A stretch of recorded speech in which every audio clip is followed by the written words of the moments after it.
see. And we're live. Hey everybody, welcome back to one of our lunchtime live streams. I'm Jon Bobrow, I'm the creator of Blinks. And today for our live stream, we've got something a little bit special, which I'm excited to share with you. We're doing it through Zoom once again, and we're doing that because we have a remote guest. Before we hop into that real quickly, I want to let everybody know who's a Kickstarter backer, that the backer kit updates, all of the backer kit surveys sent out this morning. The response looks wonderful so far. If you have any questions, don't hesitate to put them in the Kickstarter comments and we'll be fielding them all day.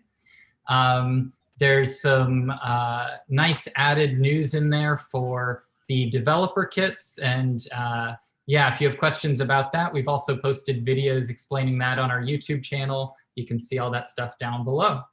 I see Lee and Mike already joined the stream, and so without any further ado, I'm going to switch views here and introduce our guest today. So we've got Keir with us. Keir, you want to tell us a little bit about yourself? Yeah, so my name's Keir. Obviously, I guess I started with Blinks because I had some friends who saw Blinks at PAX Unplugged in Philadelphia, and they were really excited about this new, tabletop platform. So they showed it to me. They showed me a bunch of the games, and I was immediately sold. I was like, "This is great!" And so I went and I bought the pack, and then it got delayed because of COVID, as I'm sure a lot of you guys are also dealing with. And then my wife got me the developer kit for my birthday. And I just started messing around, playing with the kit, developing stuff. And yeah, that's pretty much. When was your birthday? My birthday was April. April. Well, a happy belated birthday. Thanks. This sounds like the best gift possible right before quarantine happened. It was absolutely perfect because I just sat there, hunkered down, and played with the code, played with Blinks. It was perfect. That's Dan, our lead game designer. He was telling me you had an awesome story for how you came across Blinks and got Blinks, and I love that. I think a nice kind of intro as to also why we've got you on today is I should share a little bit about Move38 and our plans in the future. So we've now launched 20 games for Blinks. The first 14 shipped in a core set, an expansion set. A lot of the people watching this stream either have the core expansion or are awaiting them. The goal for Move38's Blinks is to not just ship these bundles of 6 Blinks, but to have a huge marketplace and ecosystem of games. And Keir happens to be on our developer forum and making your own games. And we're working towards a more regular release schedule where you could imagine ordering a single Blink in the future and getting a game from a specific designer or developer that you like to follow.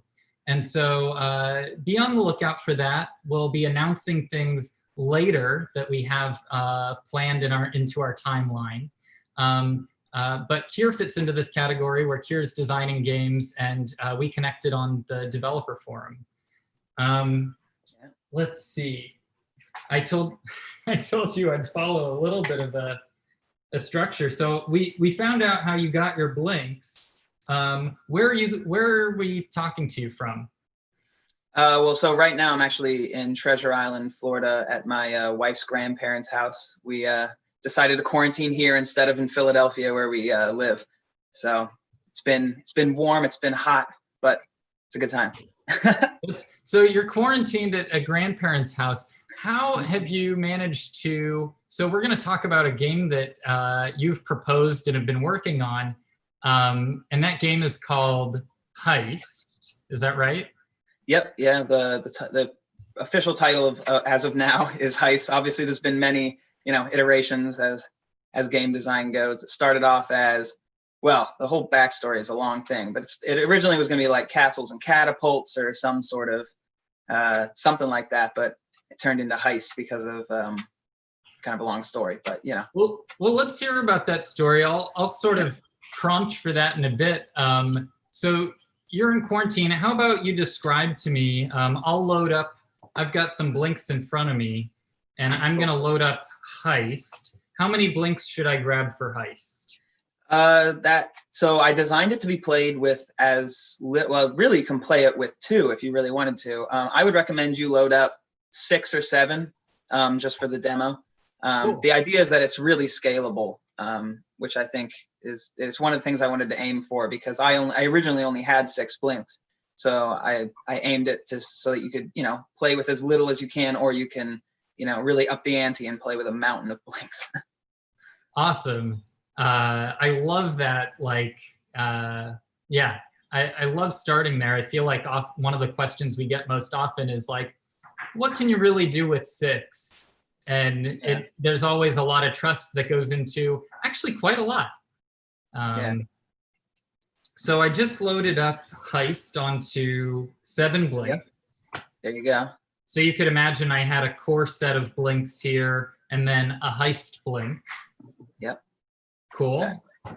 So what you're looking at right here is what you should expect to, imagine that is a pile of shimmering gold inside of a dark concrete wall that is the vault. And so the object of the game is to get the gold that's inside the vault. So first you're going to need to, pick a team piece. So you want to take one of those off. And then you're going to long press it, and it will turn into a thief piece. There it is. And there's, I guess there's 4. Yeah, there's 4 different thief colors, and you double click to rotate through all of those. I decided to go with a really pale color palette because, thievery, heist is kind of like a subtlety thing. So there's like this mint color, there's that burnt orange you're looking at, and there's a teal. And I think white purple is the last color. Cool. So that's your thief piece. There's 4 of them, so you can play with 4 players, or if you want to play with more players, you can decide to be on teams. So you and I could share that blink, or if we had enough blinks, both of us could use a green team piece, and we could be on the same team trying to get these blinks. I see. So if we're Oceans 2, we would share. We could work together. Exactly. So the way this game works, for any of you guys on the live stream who've played Flick Flop, that was the original inspiration for the game. I loved Flick Flop. I love if any of you guys know what the game Crokinole is, that game, it kind of, that and Flick Flop sort of came together in my head, and I was like, how do I take the same mechanic of the physicality of like throwing something, a blink, moving a blink, and getting that satisfying click as it connects into the game. So so now you have a thief piece, and it looks like, you have the vault set up. So the way this game would be played is it needs to be at least 2 players because it's competitive, and you would sit around a table ideally and slide the blink towards the vault, your thief, trying to break into the vault. And if you get a connection, it will show your team color briefly on the vault, showing that you have done damage to the wall. So you throw it. So I throw it. Yep, there you go. So you connected all 3 of those, so now you did damage to those walls. And the way the game works is each of the walls has a certain amount of health. At half health, the walls will start brightening and dimming to show that they're kind of wobbly and weak. And then once you deal the final damage to a wall piece, that wall piece will show an animation showing which team piece captured it.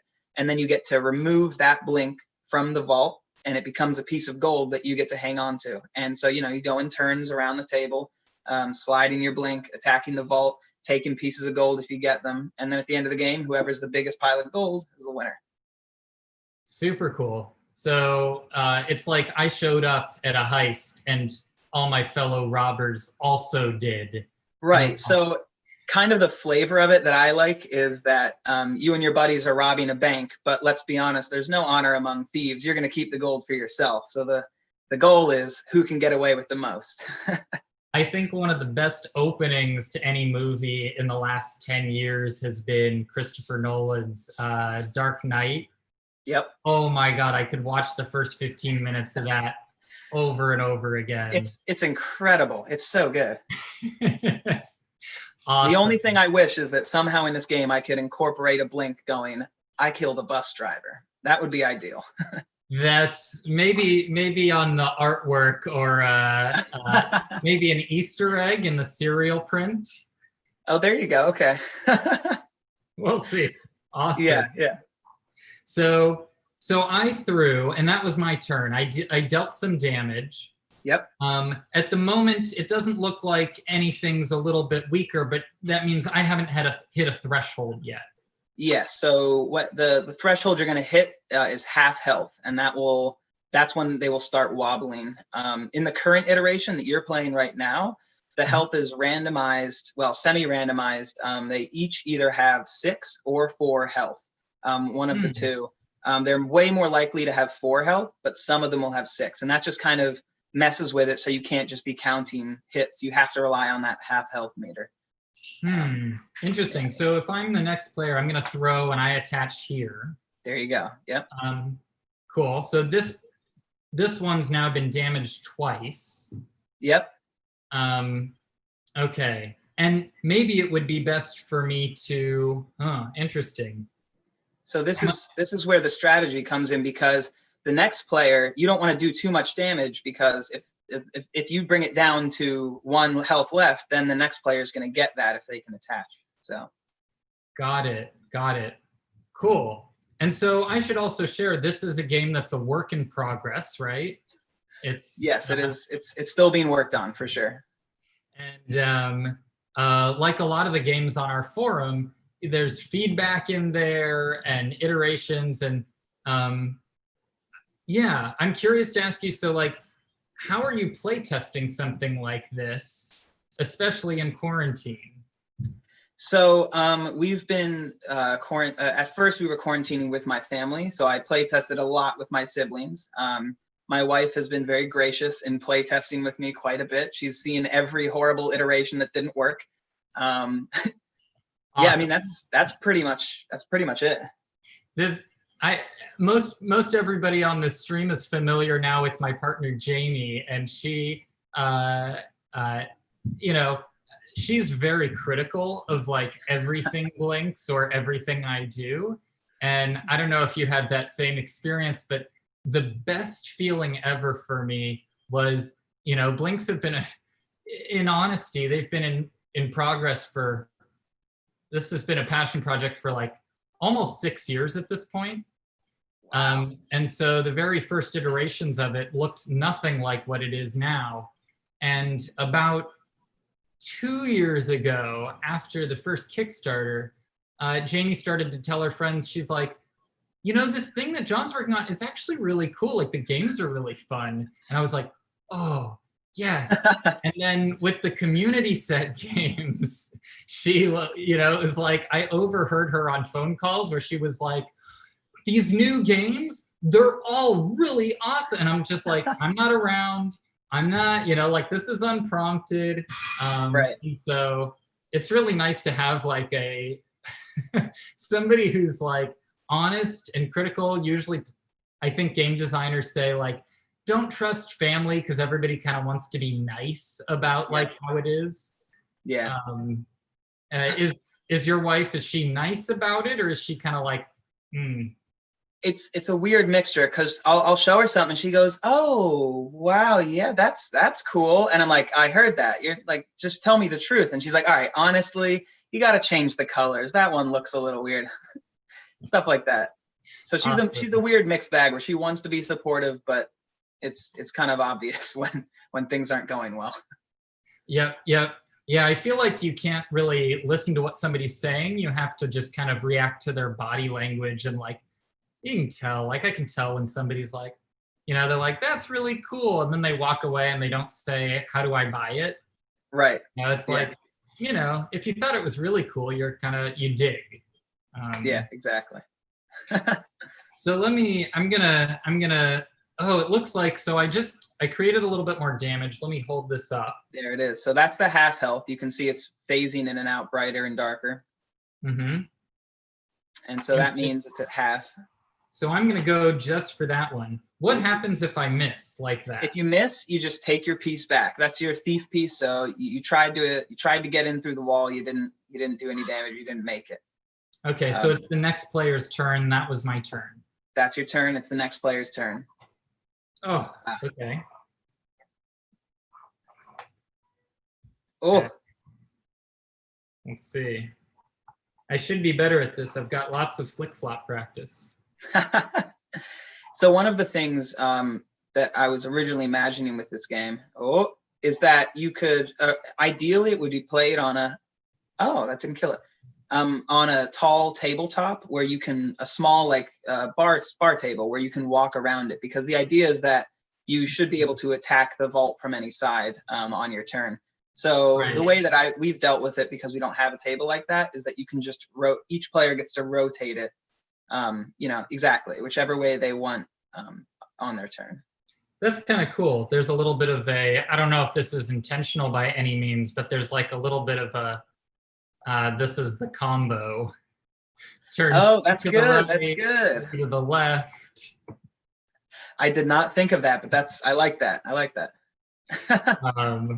We have a distracted watcher. Lee has said, just doing his pledge manager. People can multitask and fill out their pledge manager while watching the live stream. Let me just check real quickly to see if there are any questions. Jonas says, I would gladly help with playtesting. Just let me know what you need. Awesome. All right. That's also a good reminder. In the developer forum, that's the best spot to find people with developer kits, even though there's a lot of people with developer kits who still have yet to join the forum. So we're trying to bring everybody into the forum. Let me see if I can damage one of these pieces to win it. So that corner one. There you go. Cool. Awesome. So it spiraled around. I should do that to another one up close so everybody can see it. So let's do it in green. So if I maybe hit one more time. There cool. You go. Yep. And so that now means this is my, it's my piece of gold. Yeah. So you take it off of the vault. Yep. Awesome. And it reminds me, or it tells everybody, this is my loot. Yep. Okay, cool. And so it's a little bit difficult to tell on the live stream the difference between these two colors, but I can tell, okay, green got one and blue got the other. Yep. Cool. And then we continue throwing at this until all the gold is gone. Until all the gold is gone. Yep.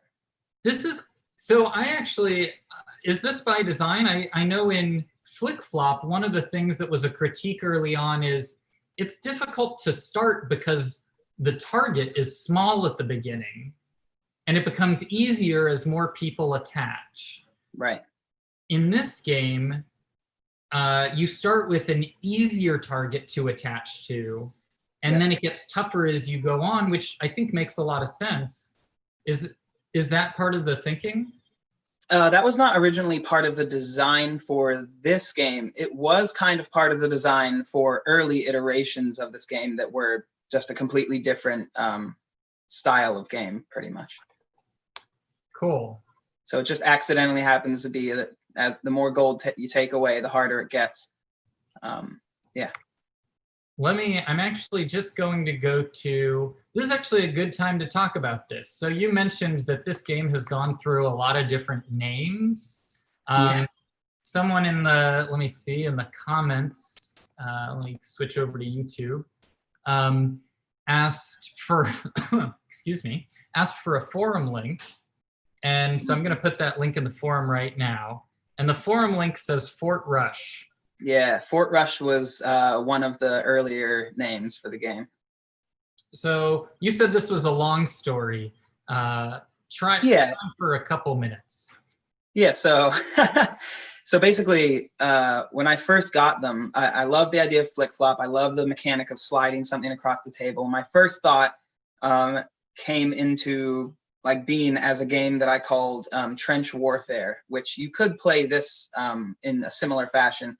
The way you played that, it was a lot less fluid. Where in this, you can set up the vault in any shape that you want. In Trench Warfare, the blinks had to be in a straight line. So I would set up blinks in a straight line, and then you would set up blinks in a straight line across the table from me, and we would have one piece, like a thief piece, but I called them troops, that you would slide at your opponent's trench, which is the line of blinks. And in that game, the idea was to the idea was to take the enemy's trench. So when you did enough damage to the trench, it would show captured. It would be, I guess I did red or whatever. It would show it was captured. And so yeah, that was the original idea, and the idea there was capture the trench. And if you captured two pieces, and the middle piece was still not captured, it would immediately be captured because your soldiers would flood in from the sides and take those pieces. Interesting. This has elements of raid, kind of. Yep. Yeah, I was noticing that with the raid territory control style. I was like, oh, I had a thought kind of like that for this.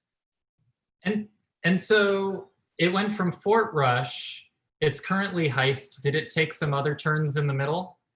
Yeah, so it was trench warfare. Then Then I decided that it wasn't fluid enough to have two lines. I feel like the fun of Blinks is that you can play the game in any, shape that you want. You can set up whatever, with Raid, like for instance, which is an island capture game for those of you that don't know.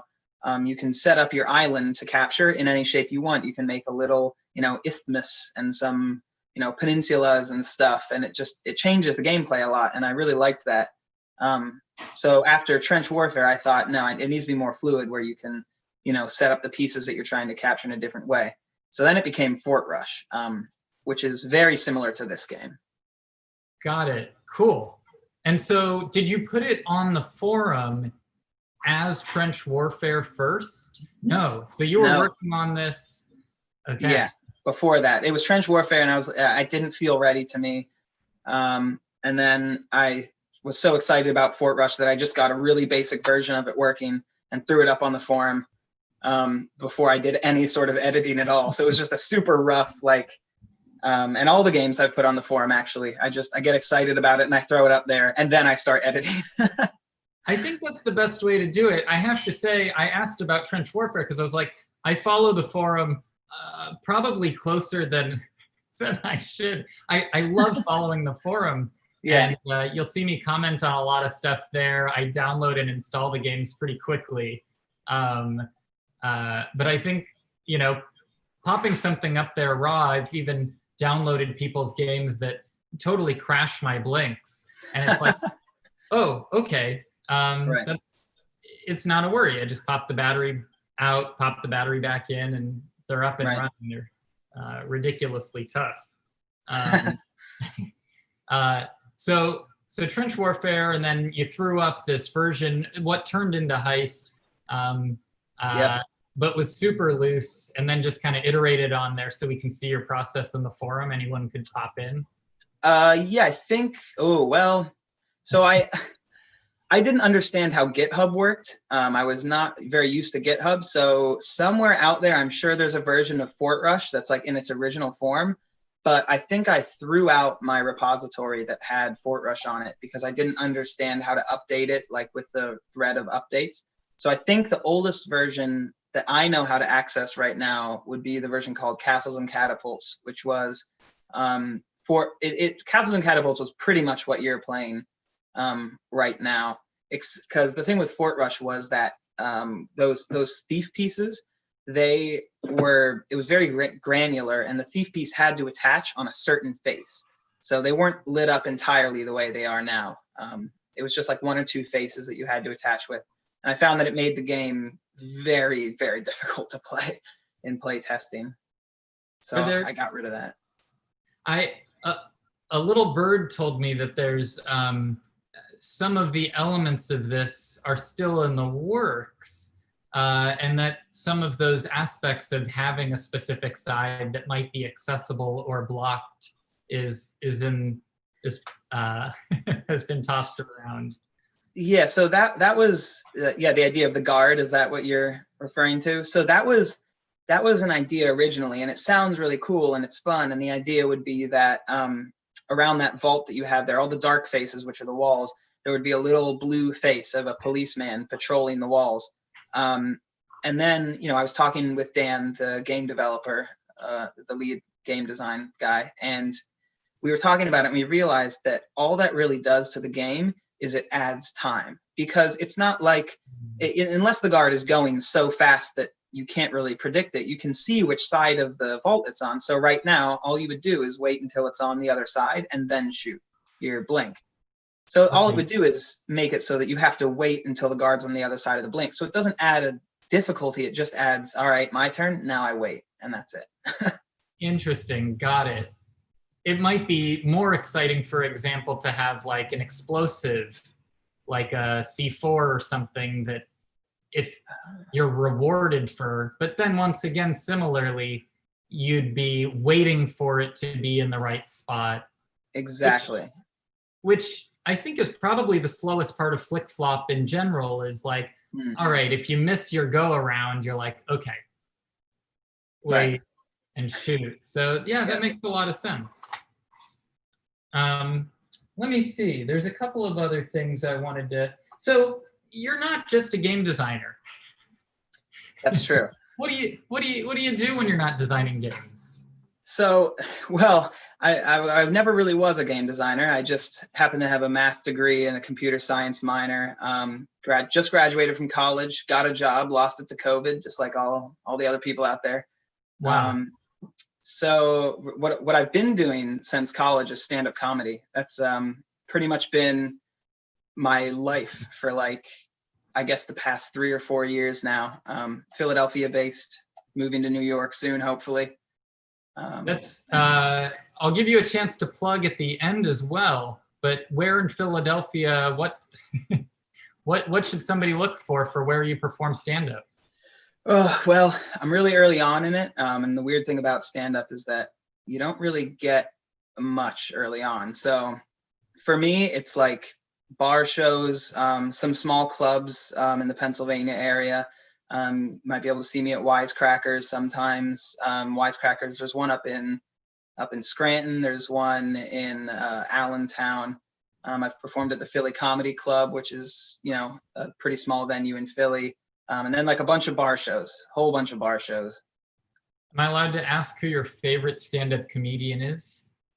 For sure. That's I mean, if I can pick more than one. Sure. So I really love Dave Chappelle. He's always been, he's incredible. It's kind of hard to argue with him. And right now, in terms of people that not many people would know, or now they might, is Mark Normand. Mark Normand's, he's a newer, you might not have heard of him. I'm not familiar, but I'm a little bit out of date with the last time I really actively was in stand-up comedy clubs was like Daniel Tosh coming onto the scene, and he's probably come and gone for good reason. I don't Yeah, it's Daniel Tosh. He's got his fans. He does really well with them. Awesome. I used to absolutely love his stuff, but I think the last time I listened, I was like, this had a time and place, maybe not for me anymore. Yeah, right. Yeah. So that's what I do outside of this, which I obviously have not really been able to do because of COVID. Everything's shut down, so I've just been, a lot of notes, a lot of blinks. Yeah, it's pretty shit. So Heist is one of the games you're working on. Could you give us a teaser of some of the other ideas that you might be working on? Yeah, so there's one on the forum that I'm really excited about. I loved the idea of there's a game called Magic Maze, which is a board game, and it's a cooperative timed game where you're trying to move through a board, discover rooms by flipping over tiles, and you and your team have to get all of your objects, collect them, and then leave, and before the timer runs out. So I was like, okay, so how do we make a timed game on Blinks that's cooperative, so that we're working on a team? Because there's a lot of 2-player strategy games and 3-player strategy games like Fracture, like Mortals, which are, and Mortals has a time aspect to it. But I wanted a cooperative one, so I built a game that's on the forum right now in a very raw form that I've called, what did I call it? It was called like Ghost Hunters at first. Right now it's called Ghost Goblins and Ghouls or something. Yeah, and that's if anyone listening has a developer kit, you should definitely check it out and give me feedback. Dennis says, I love Magic Maze. I demoed that a lot for a German publisher. Oh, wow. Nice. That's awesome. Magic Maze is so much fun. Cool. And I think there's another, let's see, other questions. Oh, Josh, another vote for Magic Maze. I've never played Magic Maze, so I'm gonna have to look this up. It's a really good one. It's awesome. A lot of people don't know this about me. I mean, I grew up playing, you know, Nintendo and Atari and lots of traditional board games. I'm relatively new to the board game scene, and over the past, I don't know, I guess 8 years, I've kind of been adjacent to all the, so like, I'll hang out with people in the community, and they'll be like, "Of course you've played Seven Wonders," or yeah, right, yep. You know, and it's like, no, I actually haven't, and I'm like a little embarrassed about it, and then like they're like, "Oh, okay," but it's pretty cool because everybody's like excited to teach in the board game community. Yeah, for sure. So I've tried to be less shy about the fact that I haven't played most games, especially board games, and so. Interesting. Let's see. Just checking our getting better at this as I go. Are there any questions I didn't ask you that you wish somebody had asked you? Ooh. I don't think so. No, that I wish someone had asked me. No, I mean, pretty much the whole thing for me has been Heist. It's been Heist, and it's now I'm working on the other one, Ghosts, Goblins, and Ghouls.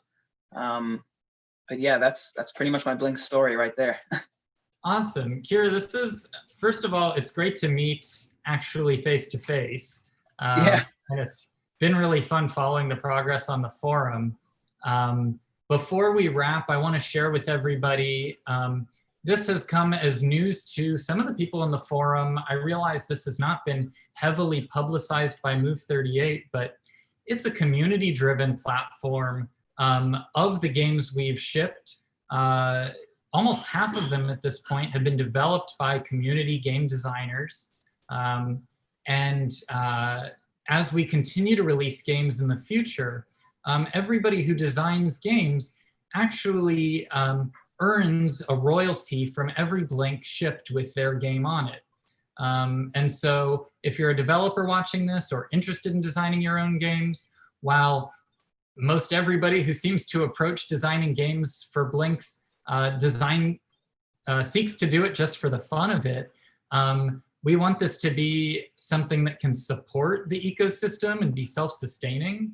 And so, you know, for all of our community set games, all of the designers from those games are receiving the exact same 5% royalty of every single Blink sold with their game on it. So if you're simply a player, you should feel good about the fact that every time you buy a game, you're supporting the designer. And if you're interested in getting involved or want to know more about that, there's details posted about that on the forum. So once that process starts, of course, you're talking with Dan, our lead game designer, and we love to help in the process. So has Move38 been helpful in working through Heist as well? Working through Heist? Yeah, definitely. Dan has been a huge help, helping me, you know, to work out some of the tweaks. He had so many good suggestions about like just little things that I didn't really think about when I first designed the game.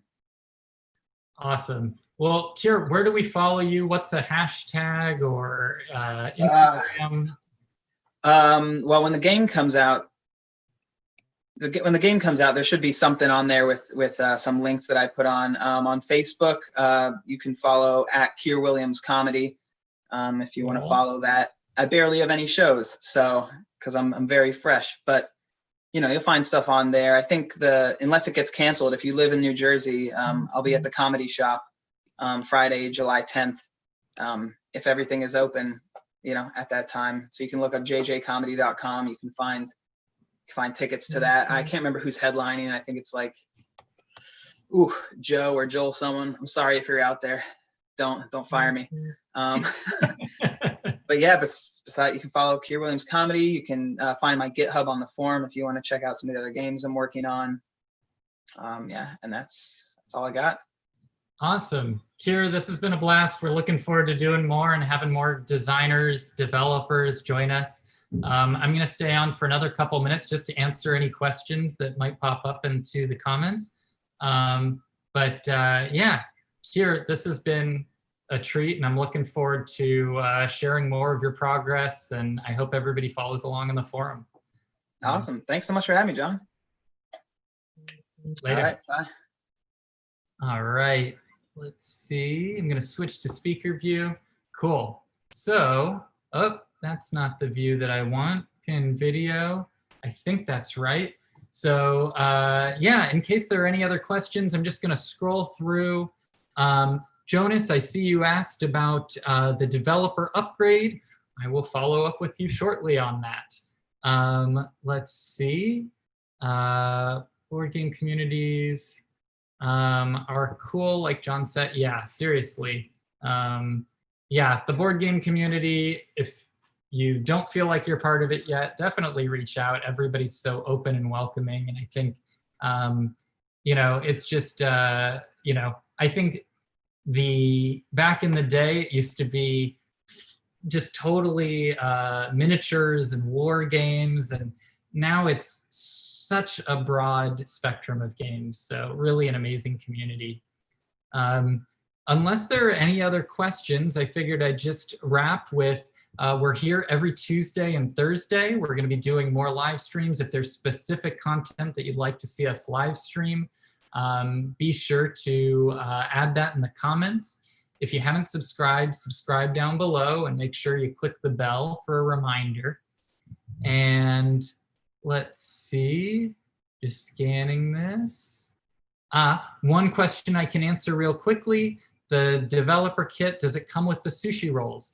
The answer is yes. The 6 and 12 pack developer kits come with sushi rolls, which is a really great deal because those are discounted. So the sushi roll comes in those. The bare bones developer kit does not include a sushi roll, which kind of makes sense because you're not getting extra blanks as well. So I'm happy to answer more questions about that. I'll also be sharing some more. We've got all these amazing packaging updates from our manufacturer and lots of stuff moving forward. So we're really excited to share that. Yeah, looking forward to seeing all your comments on the Kickstarter. If you want blinks now, get them at move38.com. That inventory is dwindling and will be sold out soon until we get the next inventory in closer to the Kickstarter arrival.